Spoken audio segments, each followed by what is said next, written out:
Gerakan Raja Muda Aceh GRMA salurkan bantuan sosial kepada warga yang terkena musibah kebakaran di Kota Fajar, Kecamatan Kelut Utara, Kabupaten Aceh Selatan, Kamis 14 Juli 2021.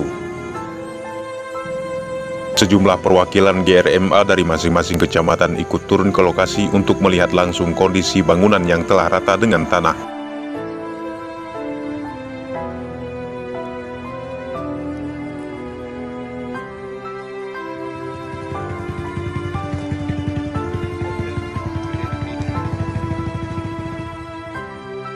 Ketua Umum GRMA Al-Ayubi mengatakan bantuan sosial yang diberikan kepada korban kebakaran di Kota Fajar merupakan hasil yang mereka kumpulkan dari sejumlah donatur.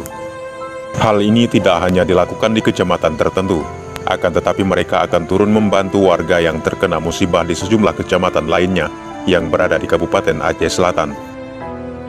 Selain Gerakan Raja Muda Aceh, salah satunya Ketua Gerakan Peduli Rakyat Aceh Gepra, Revan Kumbara juga ikut hadir untuk mendampingi penyerahan bantuan sosial tersebut. Dalam kegiatan ini turut berhadir Sekjen GRMA Sulyadi, Bendahara GRMA Tarmizi, Pembina GRMA Samsul Kamal, dan Pengawas Zulkarnaini.